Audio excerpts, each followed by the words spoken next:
Assalamualaikum warahmatullahi wabarakatuh.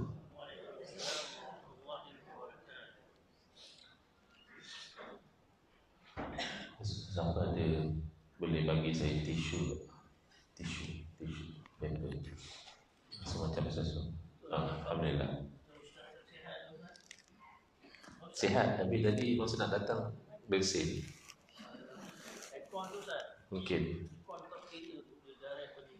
Mungkin juga.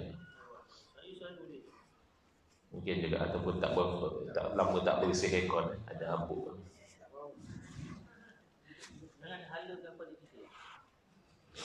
Tapi kalau tak ada kat kita taklah sejuk pula ya.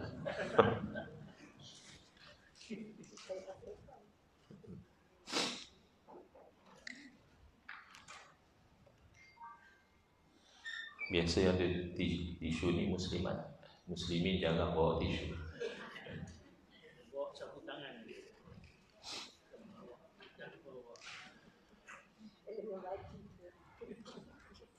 Bismillahirrahmanirrahim. Alhamdulillahirabbil alamin wa afdhalus salati wa atammu taslimi ala sayyidina Muhammadin wa ala alihi wa sahbihi ajma'in. Rabbi shrah li sadri wa yassir li amri wahlul 'uqdatam min lisani yafqahu qawli. Subhanaka la ilma lana illa ma 'allamtana innaka antal alimul hakim. Allahumma akhrijna min zulumatil wahmi wa akrimna binuril fahmi waftah alaina bima'rifatil ilmi wa sahhil akhlaqana bil hilm waj'alna mimman yastami'una al-qawla fayattabi'una ahsana. Allahumma ati nufusana taqwaha wa zakkiha anta khairu man zakkaha anta waliyuha wa maulaha. Allahumma arinal haqqa haqqan warzuqna ittiba'ah wa arinal batila batilan warzuqna ijtinabah. Allahumma anfa'na bima 'allamtana wa 'allimna ma yanfa'una wa zidna ilman wa huda, amma ba'd. Alhamdulillah, muslimin, muslimat, hadirin hadirat yang saya hormati, moga-moga kita semua dirahmati dan diberkati oleh Allah Subhanahu Wa Taala, dan moga-moga kita semua dikurniakan oleh Allah Subhanahu Wa Taala kefahaman yang baik di dalam urusan agama, dan dikurniakan keikhlasan yang menyeluruh di dalam menuju ridha Allah Ta'ala, dan juga akhlak yang mulia dalam kehidupan kita.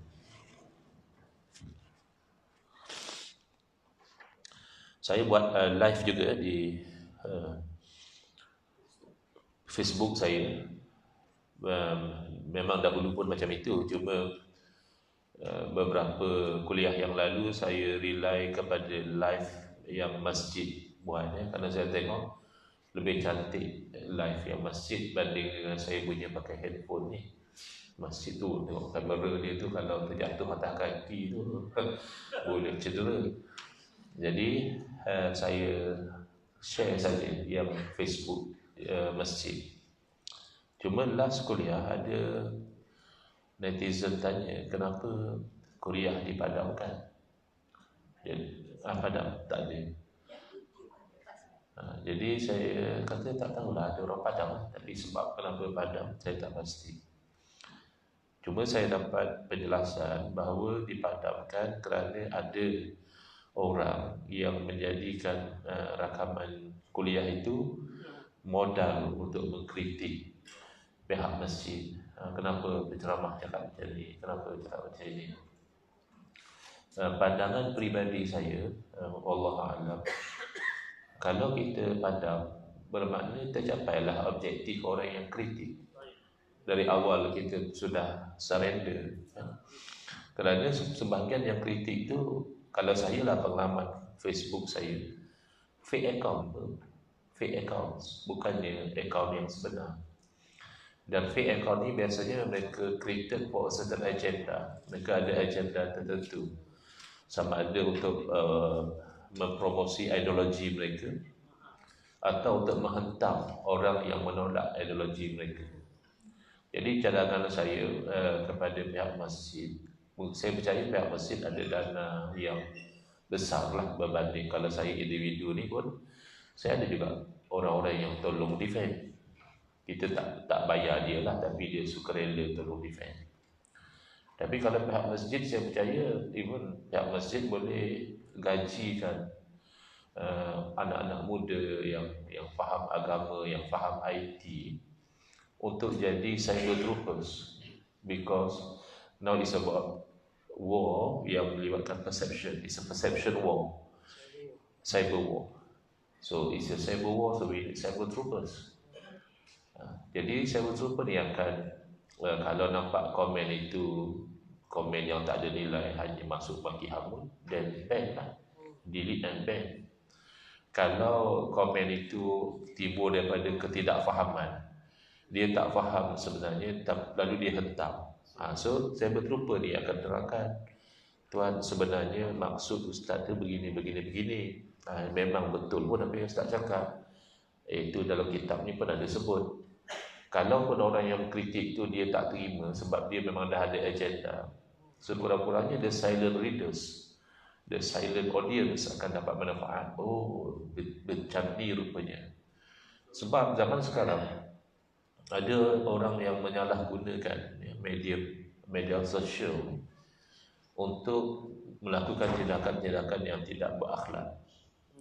Contoh ya, orang-orang Shah Alam, saya fikir sehari dua ni sangat beruntung kerana kita dizarahi oleh ulama besar dunia Islam sekarang daripada Al-Azhar, iaitu Syekh Dr. Ali Jum'ah Hafizullah Ta'ala. Semalam dah mula di perpustakaan awam, 2 sesi pagi dan juga malam, dan mulai besok 2 hari orang yang syukur, alhamdulillah beliau ulama besar, beliau pula duduk luar negara, bukan selalu beliau boleh datang. Jadi ada pihak yang ambil inisiatif untuk membawa beliau datang ke sini. So kita akan rasa bersyukur kita dapat ambil manfaat. Tapi semalam atau mungkin sebelum semalam, ada orang yang tidak ada akhlak, orang Arab tapi duduk di Malaysia, Arab tapi sudah kahwin dengan orang Malaysia, duduk di Malaysia, mungkin dah dapat PR. Dia sharekan dalam Facebook dia.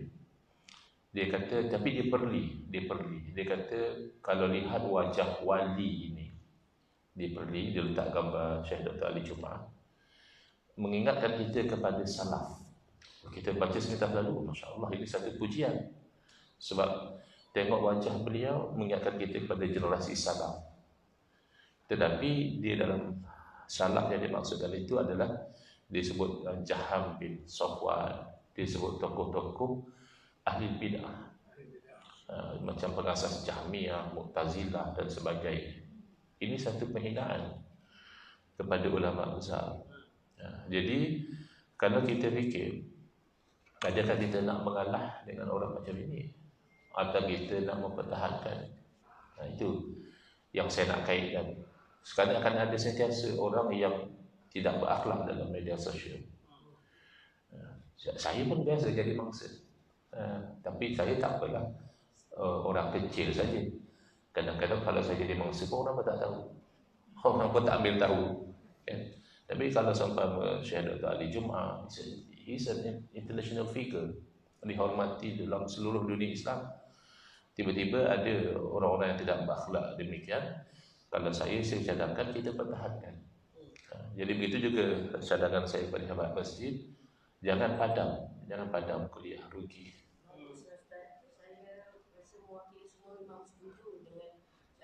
Cadangan disokong. Okey, kalau begitu saya cadangan ditutup. Jadi cadangannya jangan padamlah, kuliah-kuliah yang ada dalam masjid itu jangan dipadamkan. Kalau benar ustaz tu ada cakap benda yang tak betul, kena kontak ustaz. Kami dapat maklumat ustaz sampaikan benda yang tak betul ni, ustaz kena perbetulkan balik. Kan? Kena beritahu balik dalam kuliah akan datang. Ataupun ustaz cakap betul tapi cara ustaz sampaikan tak jelas, ada netizen salah faham, ni komen dia. Tapi kalau kita padam, maknanya kita mengalah dengan orang-orang yang memang sengaja ada agenda untuk memadamkan kebenaran dan mempromosikan kebatilan. Ini cadangan saya. Tapi terpulanglah sebab hak itu adalah hak pihak masjid, polisi pihak masjid. Saya hanya menyuarakan cadangan saja kerana rugi kalau kuliah itu dipadamkan, kerana mungkin dalam setengah kuliah itu ada pemata-pemata yang berharga yang boleh dijadikan rujukan yang berpanjangan. Kalau kuliah saya mungkin biasa-biasa saja, tapi kuliah-kuliah orang lain, insya-Allah ada banyak perkara-perkara yang berharga. Baik, kita ya. Ada seorang dalam YouTube, saya lupa nama, budak muda. Dia polis defend. Apa siapa cakap sebut saya lupa nama. Ya. Orang muda lagi. Masya-Allah.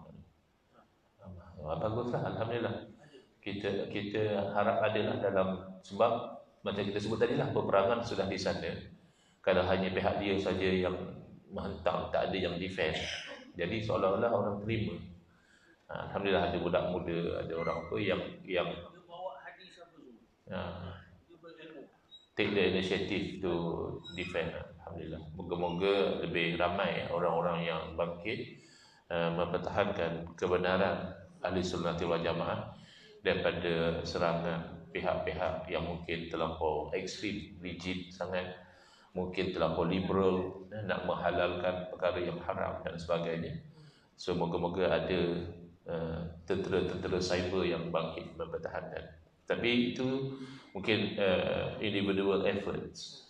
Tapi kalau macam institutional, macam masjid, macam apa, bagi saya kena ada strategi lah.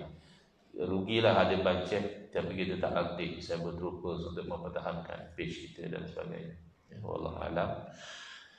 Baik, kalau tak silap saya kita akan sambung di muka surat 33. Tapi kita patah balik ke muka surat 31 ya, untuk mengambil daripada tajuk perbincangan awal di muka surat 31 bawah sekali, iaitu makna jaiz ya, iaitu kita masih membincang hukum akal. Bahkan semalam pun Syekh Dr. Ali Jumaat mensyarahkan matan Al-Qaridah Al-Bahiyah, kitab akidah dalam bentuk nazam syair. Ada sebut tentang pembahagian hukum akal yang 3, yang ini menjadi kunci kefahaman. Maknanya kalau orang ni benar-benar mahir pembahagian hukum akal, insya-Allah akan terbuka kefahaman yang benar dalam memahami agama. Kerana asas memahami adalah akal. Afala ta'qilun, Allah Taala berfirman, kenapakah kamu tidak menggunakan akal? Bahkan orang yang tidak berakal itu seperti binatang. Lahum qulubun la yafqahuna biha. Mereka ni manusia yang punya hati, tapi mereka tidak ambil kefahaman dengan hati yang Allah kurniakan kepada mereka. Baik. Jadi hukum akal terbahagi kepada 3. Kita telah terangkan kalau yang dikatakan wajib adalah sesuatu yang akal tidak boleh terima nafi. Akal kata mesti ada, tak mungkin tidak ada. Maka yang kedua iaitu mustahil adalah lawan, just the opposite of wajib. Kalau wajib sesuatu yang tidak boleh menerima nafi, maka mustahil sesuatu yang tidak boleh menerima isbat. Tak akan ada punya, mesti tak ada. Itu mustahil. Jaiz pertengahan, iaitu kalau dikatakan ada pun akal boleh terima, kalau dikatakan tiada pun akal boleh terima. Maknanya dia menerima nafi dan menerima isbat. Okay. Baik. Makna jaiz itu ialah barang yang sah pada akal. Barang di sini adalah bagi saya mungkin bahasa lama, bahasa moden, sesuatu lah senang. Makna jaiz itu ialah sesuatu yang sah pada akal, yakni dapat diterima oleh akal adanya dan tiadanya. Isbat kata ya pun boleh terima, nafi kata tak pun boleh terima. Berlaku atau tak berlaku boleh terima dua-dua. Contoh paling mudah lah, katalah tuan-puan mengahwinkan anak, anak kahwin. Ini yang pertama ke yang last ke, terpulang lah. Kahwin bila? Minggu lepas. Ada kemungkinan tak tahun depan dapat cucu daripada anak yang baru kahwin? Kalau tak dapat, mungkin juga. Jadi adanya anak bagi orang yang kahwin ni jaiz dari segi akal. Boleh jadi ada, boleh jadi tidak ada. Contoh yang diberikan lebih mudah lagi, iaitu misalnya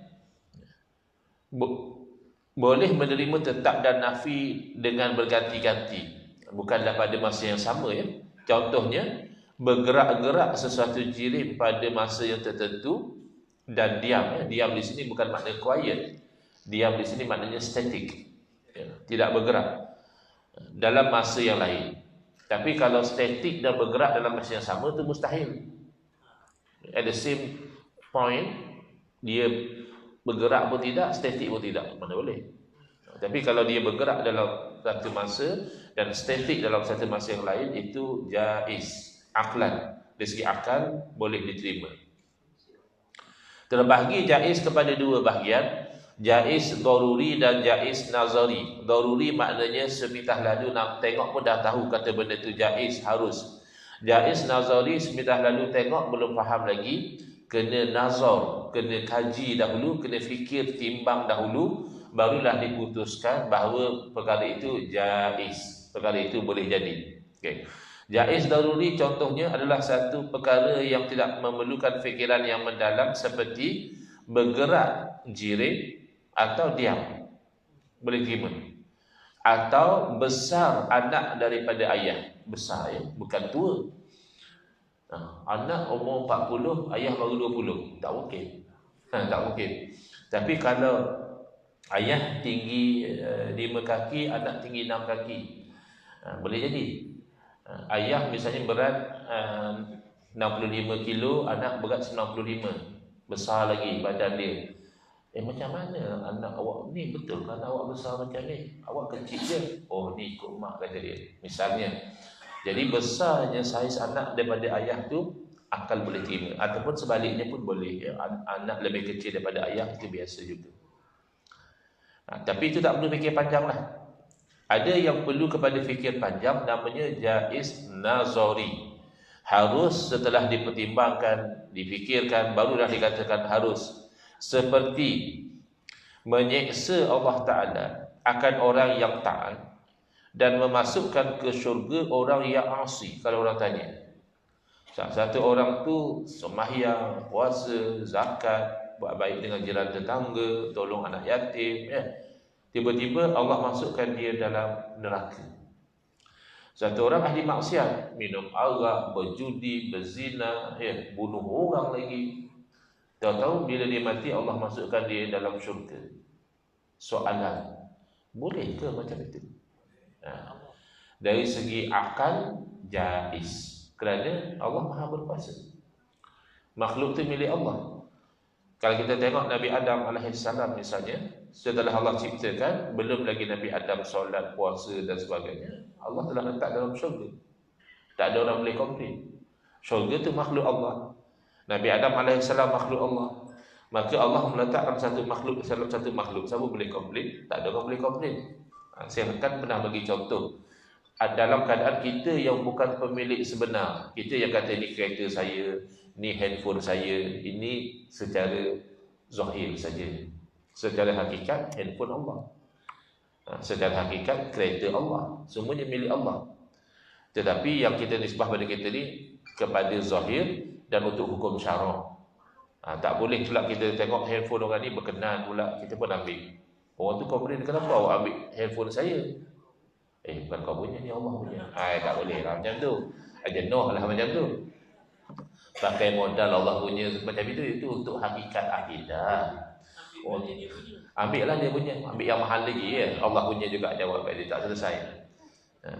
Jadi untuk hukum fiqh dia ambil kira pemilikan yang zahir. Tapi pemilikan yang zahir itu kan nampak antara tanda dia tidak hakiki, boleh berpindah dan kita jual handphone jadi milik orang lain. Ataupun kita meninggal lah. Kita meninggal dunia, apa pun dah tak milik. Ada orang dia sangka yang disimpan dalam bank tu duit dia. Kan kita pelik kan.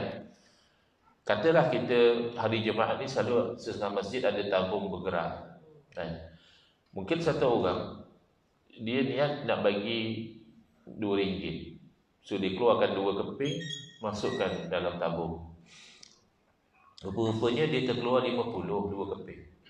Masa nak pergi mana? Pergi duit 50 aku, yang RM2 ada. Astaghfirullahalazim. Biru je muka dia. Macam mana aku boleh bagi sampai 100? Dia rasa rugi.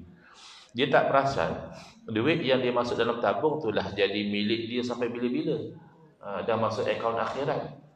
Adapun duit yang dalam poket, dalam bank, dalam wallet, itu sejenak dia meninggal, semua jadi milik orang lain lah tu. Jadi banyak orang kedekut dengan diri dia. Yang dia nak tahu dalam tabung tu dia kedekut.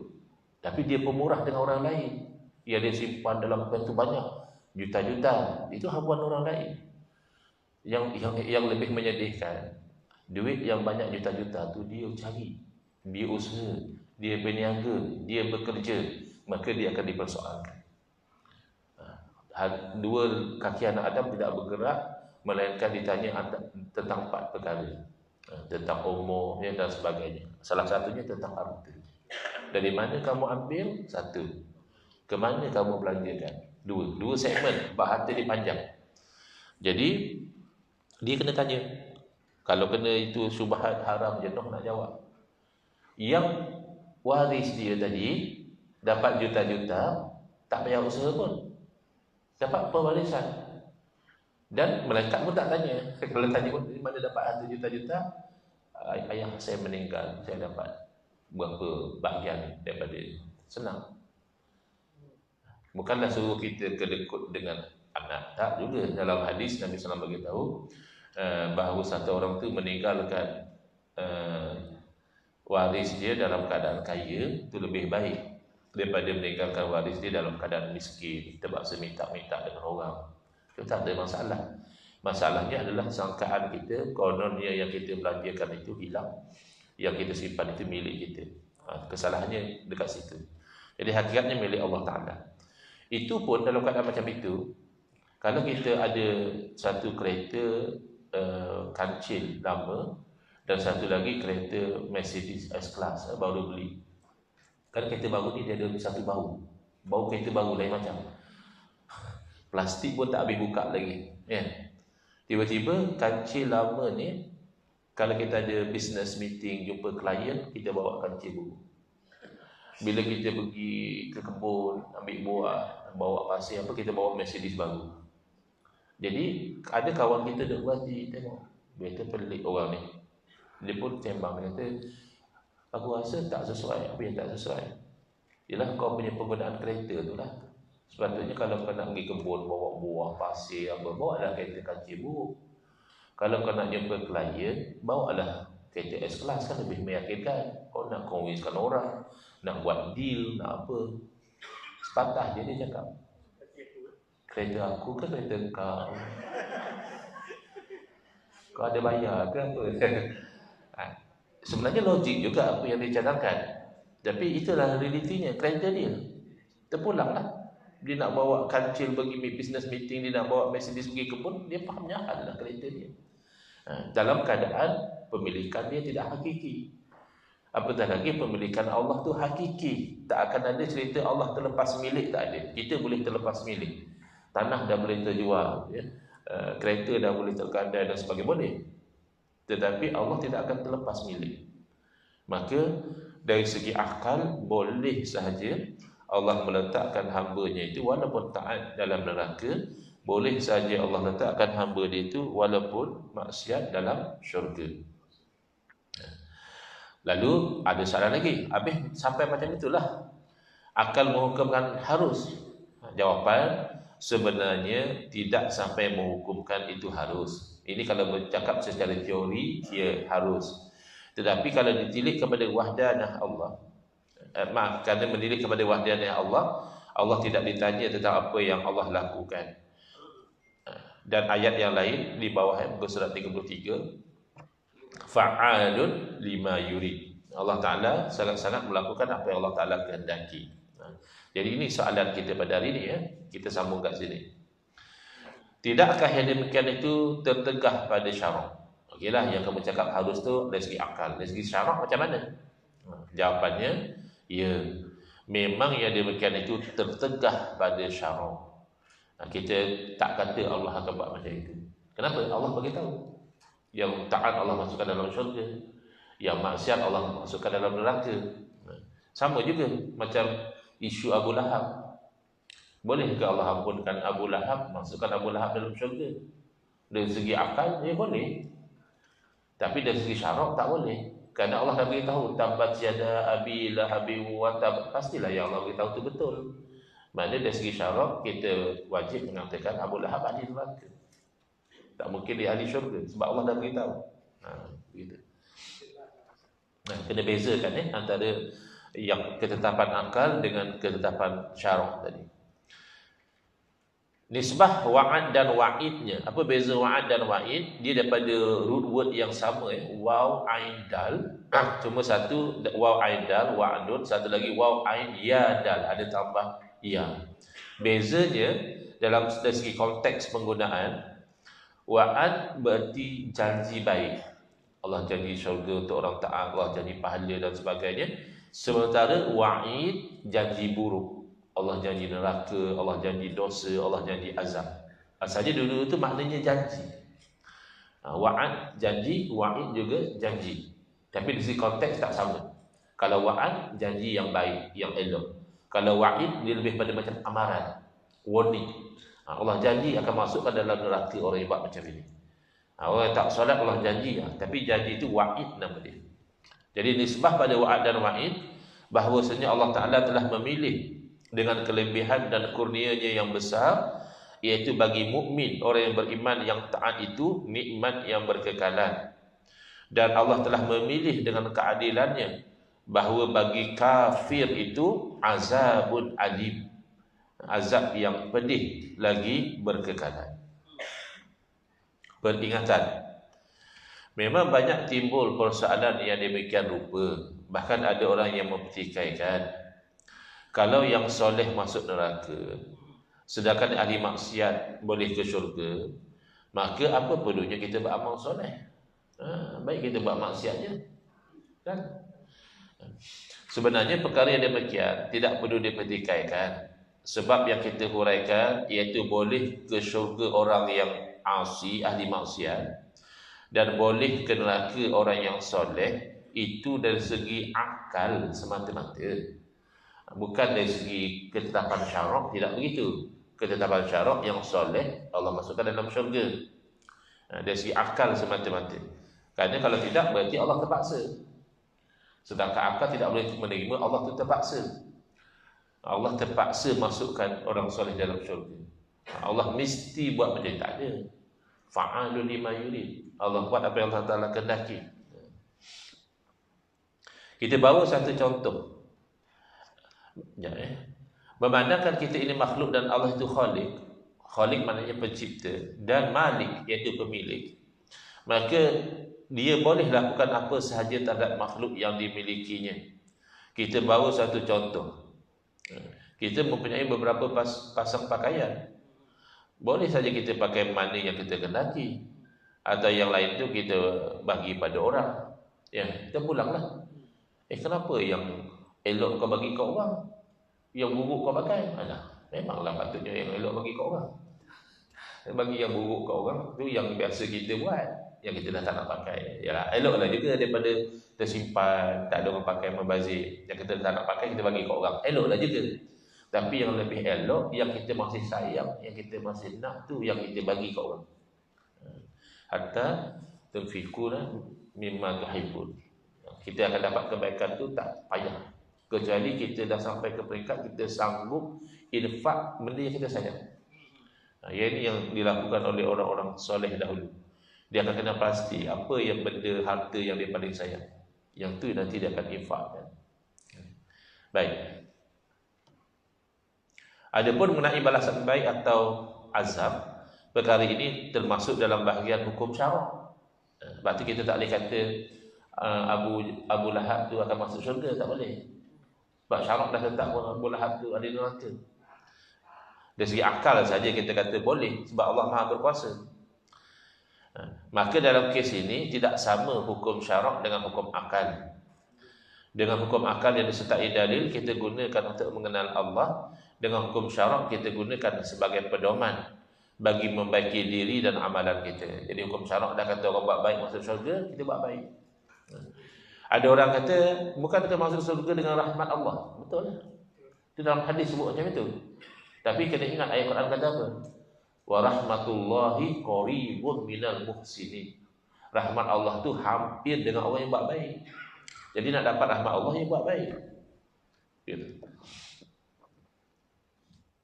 Baik, selesai. Alhamdulillah. Ya. Kurang maksud. Jangan tanya apa Allah buat, tapi tanya apa kita. Surah mana tu? Boleh rujuk di muka surat 32 ya. Surah Al-Anbiya ayat 23. Dalam kitabnya ada sebut ya. La yus'alu amma yaf'alu wa hum yus'alu. Surah Al-Anbiya ayat 23. Tidak ditanya, yakni Allah tidak ditanya tentang apa yang Allah buat. Karena Allah suka tanya ya, kenapa Ustaz Allah dia ciptakan pencuri? Kan elok kalau Allah tak ciptakan pencuri aman kita. Tak ciptakan pencuri kan polis tak ada kerja. Mujur ada pencuri, ada polis dapat gaji. Yalah, in a sense lah kan.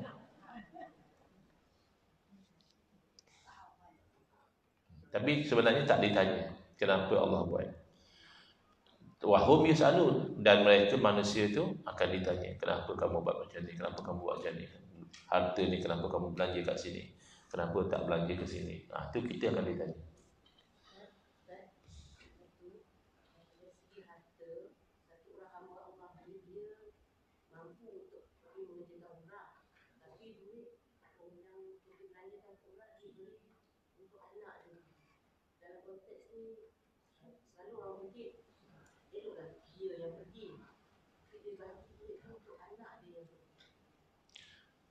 Umrah itu umrah yang wajib ke sunat?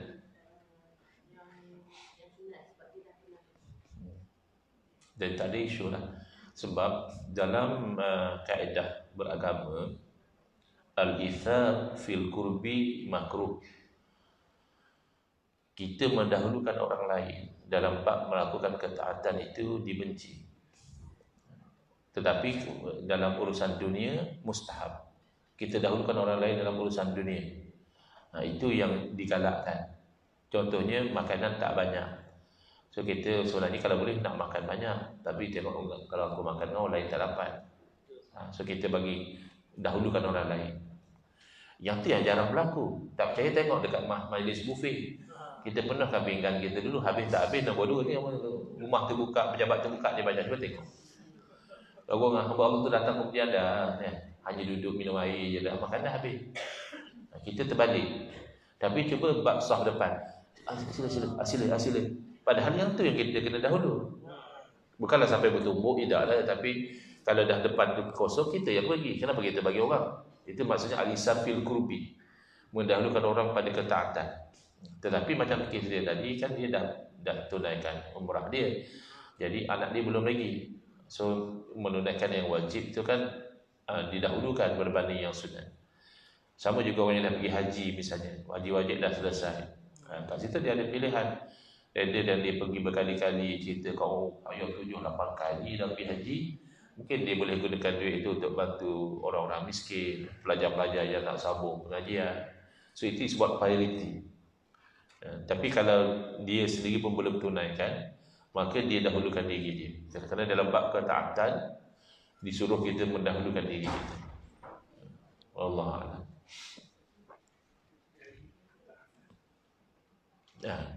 Bagi haji itu ketaatan. Tapi bila dah selesai yang fardu, contohnya kita belum selesai lagi haji kita, ada seorang kawan kita pun sama-sama tak selesai haji, kita dapat kota, tak apa aku bagi kat hang lah.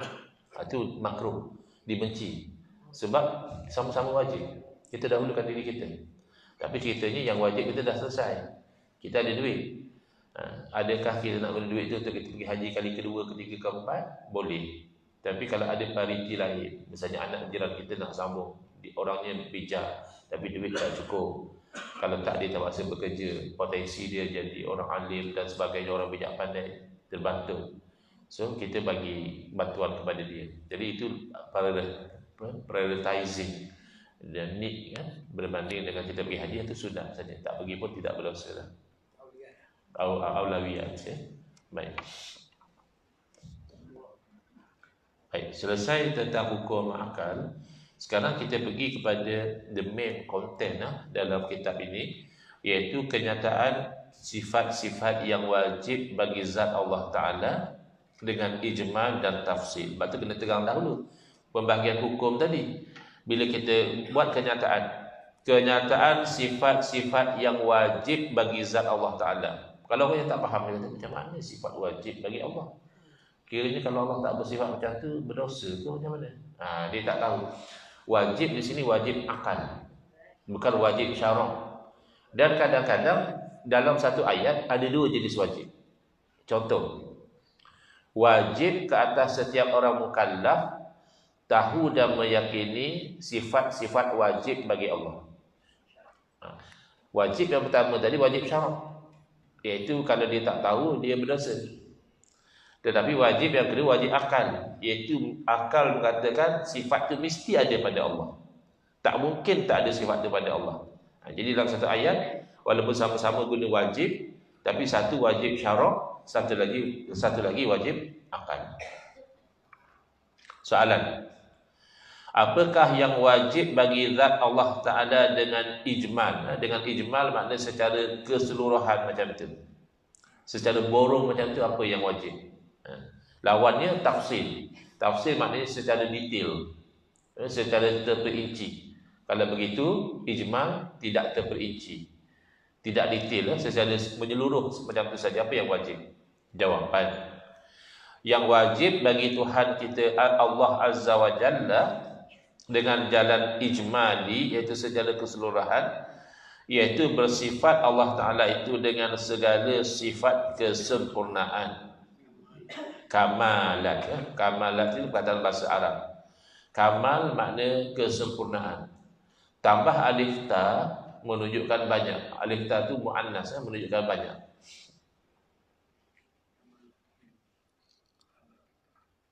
Kalau ada orang nama Kamal, maknanya itu kesempurnaan lah. Tapi manusia ini mana ada yang sempurna. Dan ada nama Kamal pun ada juga kekurangan dia. Cuma dari segi makna, Kamal ini adalah kesempurnaan. Jadi wajib kita mengimani bahawa Allah Ta'ala bersifat dengan segala sifat kesempurnaan yang tidak terhingga banyaknya. Dan tiada siapa yang mengetahui melainkan Allah juga. Jadi terbatallah tuduhan orang yang nak mempelekehkan pengajian kita, kata dia, apa belajar sifat 20 je sifat Allah. Ya, nama Allah pun dah 99. Tak, siapa yang kata hanya 20 sifat Allah? Kamu mengkritik tanpa kamu faham.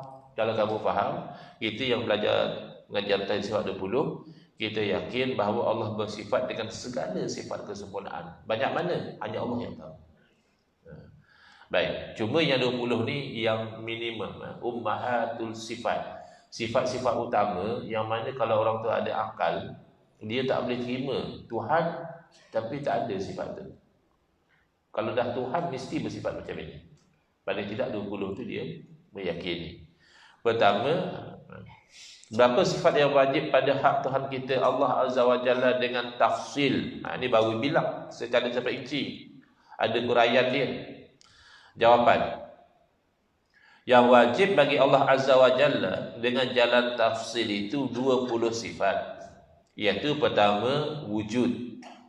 Kan orang yang ada akal, Tuhan tapi tak wujud, macam mana? Ya, satu orang dia kata, saya percaya pada Tuhan yang tak wujud. Maknanya kamu etis lah. Sebenarnya kamu tak percayalah Tuhan itu wujud. Dan Tuhan tapi tak wujud. Mana ada benda tapi tak wujud? Kalau tak wujud, tak ada lah. Qidam. Qidam berarti sedia. Yang dimaksudkan adalah menafikan permulaan bagi wujud Allah Ta'ala. Ya. Tuhan ni dulu dia tak ada. Dalam start daripada berapa ribu tahun ni baru Tuhan ni wujud. Tak mungkin. Kalau dulu tak ada kemudian baru ada, bukan Tuhan. Maknanya diwujudkan. Betul kan? Setiap sesuatu yang asalnya tak wujud, kemudian baru wujud. Boleh tak dia mewujudkan diri dia sendiri? Tak mungkin. Berarti dia diwujudkan. Diwujudkan tu confirm bukan Tuhan. Macam mana tak Tuhan boleh diwujudkan? Kan akal tak ada terima. Sebab tu kita kata yang 20 ni yang paling basic. Ya. Baqa artinya kekal. Menafikan perakhiran bagi wujud Allah. Allah tidak akan binasa. Tuhan satu masa akan binasa, tak mungkin. Mukhalafatuhu ta'ala lil hawadisi, bersalah-salahan, jadi tak sama Allah Ta'ala dengan makhluk. Hawadis ni kalau terjemah baharu. Baharu maksudnya yang ada permulaan. Walaupun umur dia sudah ratus ribu tahun sekalipun, namanya ada permulaan tu baharu, makhluk. Ya. Katalah ada satu pokok usia dia 2000 tahun. Wih, lama. Ya. Tapi dalam istilah ilmu tauhid namanya baharu, kerana dia dahulu sebelum 2000 tahun dia tak ada. Jadi ada Tuhan tapi sama juga macam kita. Tak mungkin. Kalau dah sama macam makhluk. Ya. Kalau dah Tuhan tak akan sama dengan makhluk. Qiyamuhu ta'ala bi nafsihi. Terjemahannya berdiri Allah Ta'ala dengan dirinya sendiri. Yang ini kalau tak diterangkan mungkin ada orang salah faham. Apa maksud berdiri? Allah asalnya duduk pada Allah bangun sendiri kan? Bukan. Qiyamuhu ta'ala bi nafsihi maksudnya Allah tidak berhajat kepada yang lain. Adapun kita berhajat pada yang menciptakan kita, berhajat pada yang bagi rezeki pada kita, berhajat pada tempat untuk kita duduk dan berdiri dan sebagainya. Allah Ta'ala tidak berhajat kepada yang lain. Wahdaniyah, esa pada zat, esa pada sifat, esa pada perbuatan. Itu insya-Allah kita akan terangkan. Tak mungkinlah Tuhan banyak. Tuhan banyak itu mustahil. Sebab Tuhan kan maha berkuasa. Tak perlulah Tuhan 10, Tuhan 2 pun kita dah pening. Tuhan 2, Tuhan maha berkuasa. Habis Tuhan mana satu? Kuasa Tuhan mana satu yang akan berjalan? Tuhan ni nak macam ni, Tuhan ni nak macam lain. Habis kehendak Tuhan yang mana yang akan berlaku? Kalau Tuhan ni mengalahkan Tuhan yang satu lagi, berarti yang kalah itu bukan Tuhan.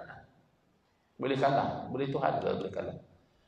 Tapi mana tahu Ustaz, Tuhan sama Tuhan, mereka nak buat apa satu benda, mereka bincang mesyuarat dulu. Kalau kena bincang mesyuarat dapat persetujuan, itu lemah dah namanya. Takkanlah Tuhan macam tu. Kalau manusia kita faham. Kan kita baru ada kerajaan perpaduan. Kenapa tak boleh buat kerajaan perpecahan? Sebab kalau perpecahan lemah, tak boleh bentuk. Kan dia perlu 112 kan untuk bentuk kerajaan. So dia kalau ikut dia seorang tak cukup, jadi 80 lebih, ada 30, jadi tak cukup. Maka dia terpaksa buat coalition. So sama-sama kata kami semua ni yakin MP ni jadi Perdana Menteri. Itu okey sebab makhluk terpaksa berpakat. Tapi politik ni macam-macam kan. Kadang berpakat orang ni, esok pakat orang lain pula. Esok lawan orang ni, esok lawan. Itu biasalah. Yang penting dalil manusia tu lemah, kena berpakat.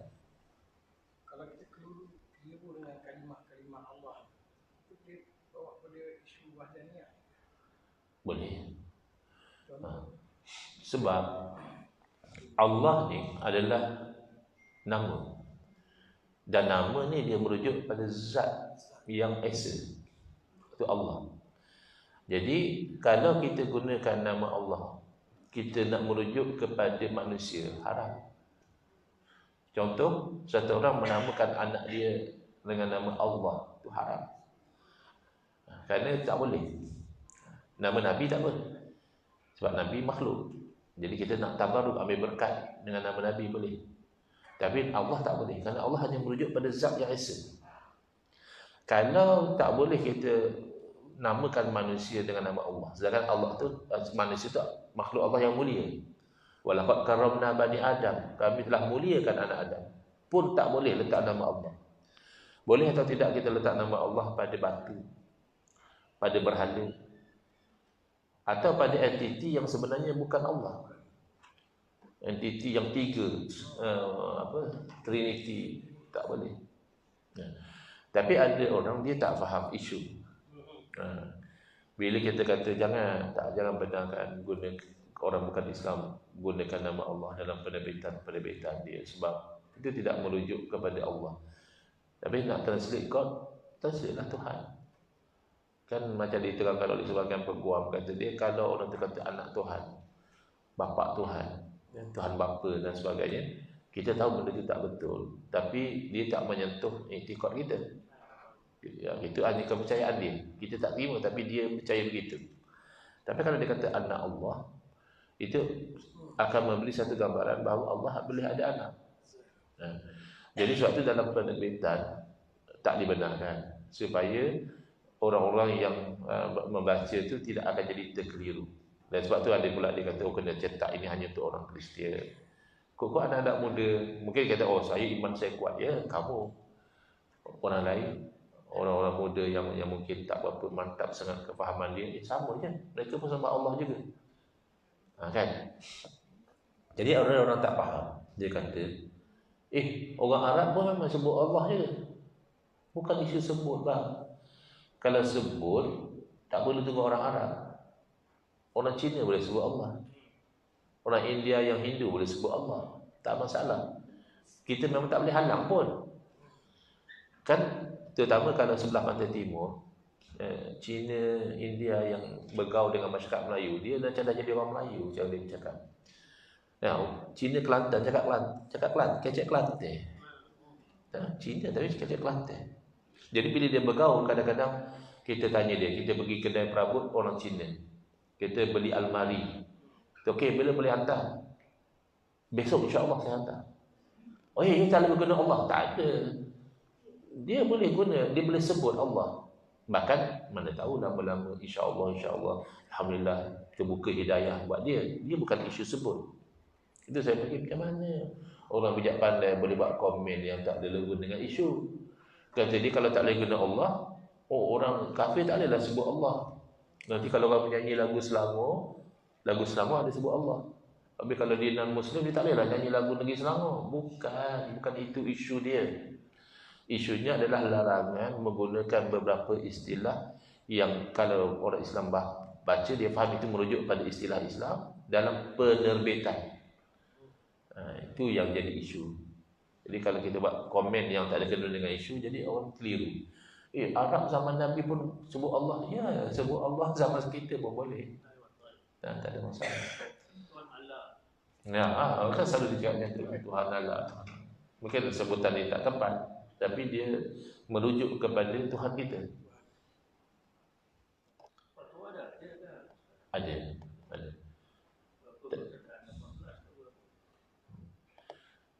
Itulah kita nak kena balance antara kita mempertahankan kesucian Islam daripada perkataan-perkataan disalahgunakan dengan hak kebebasan orang lain untuk beragama dengan agama dia. Jadi itu yang kita jadi heran, kenapa nak guna Allah sedangkan kalau kita lihat literature mereka, contohnya kawan saya dahulu dia beli semua buku so-called Asmaul Husna versi Kristian lah. Names of God, semua buku yang diceritakan tentang Names of God dia beli untuk dibuat kajian. Semua tak ada pun nama Allah dalam senarai. Dalam senarai nama-nama Tuhan orang Kristian tak ada pun Allah. Jadi even ada padri mereka komplain, dia kata kenapa gunakan Allah tak boleh? It's bad to use Allah to refer to God. Jadi di situlah ada timbul kebimbangan kalau penggunaan nama Allah dalam penerbitan ini lebih kepada untuk dibagi contextualization, untuk supaya orang Islam yang kurang faham tu dia rasa macam it's okay, kita sebenarnya sama je sebenarnya, sama-sama sembah Allah juga. Padahal when we use Allah, kita merefer kepada zat yang esa. Bila mereka guna Allah, mereka merefer kepada yang lain. Jadi seolah-olah ada agenda tertentu. Ada sahabat saya almarhum Haji Abdul Karim Umar, dia dahulu memang fokus kepada isu macam ni. Dia beli buku-buku memang tak ada. Bahkan sebaliknya, mereka tak suka kalau gunakan nama Allah gitu. Tapi di sini kenapa itu timbul masalah? What's your objective of trying to use Allah dalam publications? Ini yang menjadi isu lah. Cuma dalam isu mahkamah tu kena baca apa judgement, apa sebenarnya isu yang menjadi pertikaian. Yang saya tengok dalam perbincangan tu yang mempertahankan kenapa tarik balik rayuan, dia kata ini hanya administratif saja. Dia tak menyentuh isu yang boleh tak boleh guna nama Allah. Tapi kawan-kawan yang lain yang menentang penarikan semula rayuan tu kata dia Salah satu isu dalam kes tu, isu hak untuk guna nama Allah. It's not about administrative. It's about the right to use. So di situ kena ada kecermatan lah.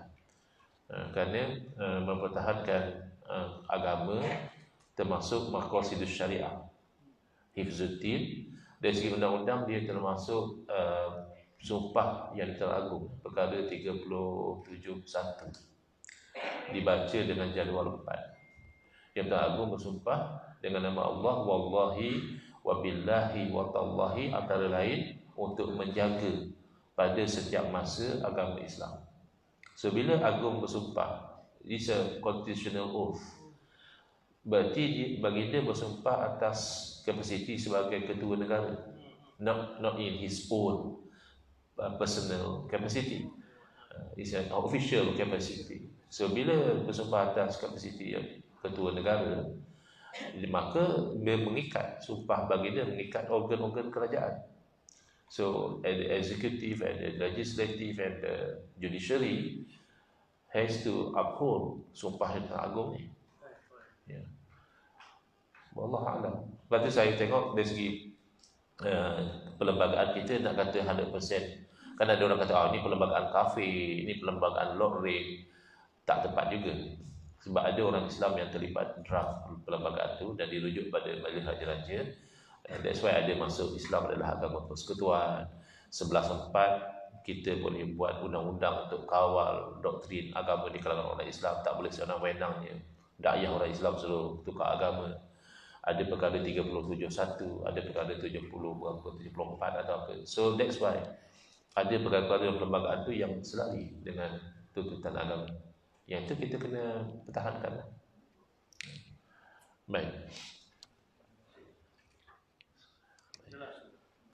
Alhamdulillah. Dia apa-apa isu pun biasanya kita nak kena faham je. Kadang-kadang orang kita dia suka komen dulu. Komen dulu. Oh, tak boleh guna Allah. Baik nak nyanyi lagu Selangor macam mana? Siapa kata tak boleh nyanyi lagu Selangor? Siapa kata non-Muslim tak boleh sebut Allah? Ya, sebut boleh. Yang jadi isu penggunaan dalam cetakan, dalam penerbitan. Baik, kembali. Kudrah, iaitu kuasa. Awak hari ni mendung lah. Tuhan tak larat pun, banyak kerja. Tak boleh. Automatik akal kita akan blok kenyataan-kenyataan macam tu. Tuhan tapi lemah, tak mungkin punya. Tuhan mesti berkuasa. Iradah artinya berkehendak. Kalau kita kadang-kadang kita buat satu benda kerana terpaksa. Betul kan? Bukan kita nak buat tapi tak ada pilihan. Tak mungkin Tuhan pun macam itu. Ilmu, kalau manusia jahil itu kita boleh terima. Kalau kita ada ilmu pun banyak benda yang kita masih jahil. Tapi Allah tak tahu, tak mungkin. Sebab tu akidah Qadariyah dengan bab ilmu saja terbatal. Qadariyah kata Allah tak cipta perbuatan manusia. Habis itu, okay, Allah tak tahu. Manusia tak buat lagi, Allah belum tahu lagi lah. Oh, mana boleh. Jadi kufur. Sebab tu ulama sepakat akidah Qadariyah membawa kepada kufur. Hayah, hidup, tak mungkinlah Tuhan tapi mati. Samak, basar, kalam, tak mungkinlah Tuhan tapi peka atau buta atau bisu. Kemudian kaunuhu qadiran ini dia start nak ceritakan bila ada kudrah, itulah hal keadaan Allah tu berkuasa. Tak mungkinlah Allah ada kudrah tapi tak berkuasa. Ini ada beza ya. Golongan Mu'tazilah dia menafikan kudrah. Dia kata Allah tidak ada sifat kudrah. Oh, jadi kafirlah Mu'tazilah. Bukan. Kerana dia tidak menafikan kaunuhu qadiran. Kalau dia menafikan itu jadi kafir. Maknanya di sisi Mu'tazilah, dia aliran sesat ya, aliran menyeleweng, tapi tak sampai jadi kafir. Kerana dia masih mengatakan Allah itu hal keadaan Allah itu berkuasa. Bukan Allah lemah, tidak. Habis kamu menafikan kudrah, macam mana pula kamu kata hal keadaan Allah berkuasa? Tak, Allah berkuasa dengan zatnya. Dia pergi ke situ. Allah berkehendak dengan zatnya, bukan Allah berkehendak dengan iradahnya, tidak. Allah berkehendak dengan Allah berkuasa dengan kudrahnya, tidak. Kudrah iradah itu tak ada. Tapi kaunuhu qadiran ada. Kaunuhu muridan ada. Jadi pegangan macam ini bid'ah lah. Bid'ah yang dalalah. Sebab jelas dalam Al-Quran menyebut tentang Allah bersifat dengan kuasa, dengan iradah. Tapi Mu'tazilah ni dia overthinking.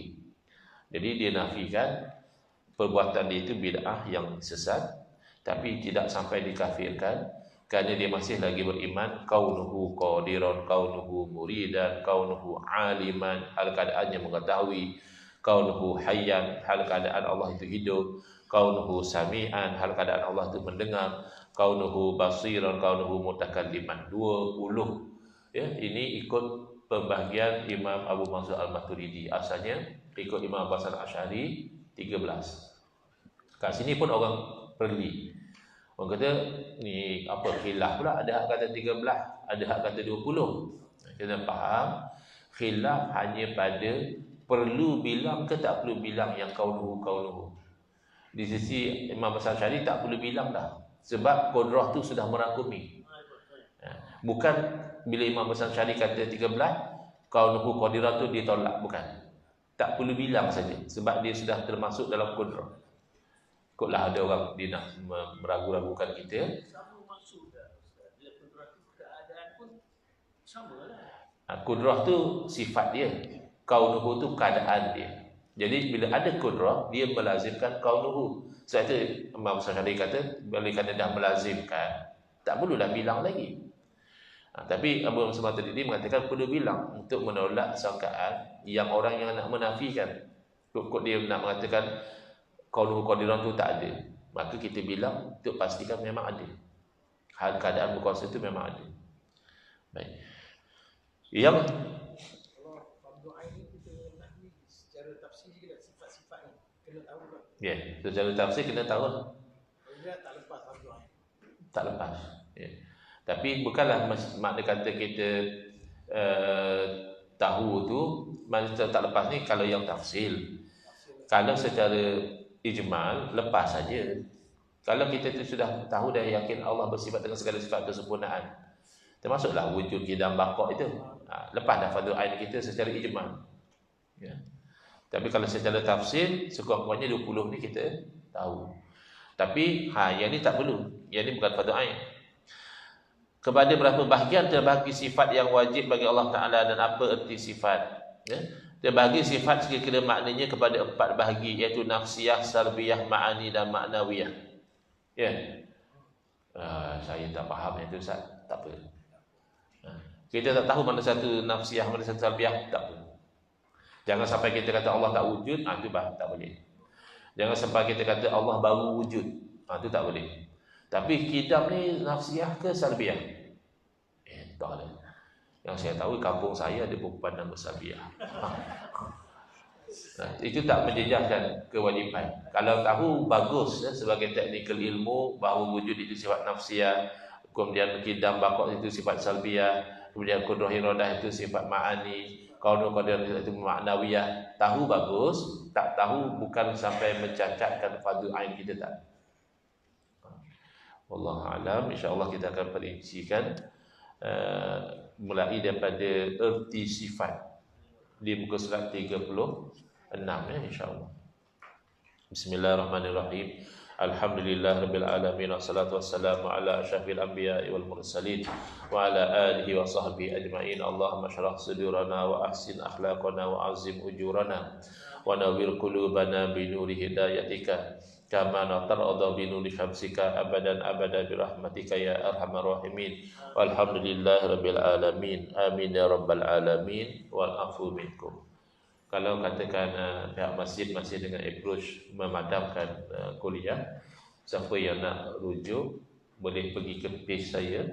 Nama saya Engku Ahmad Fadzil dash di original page.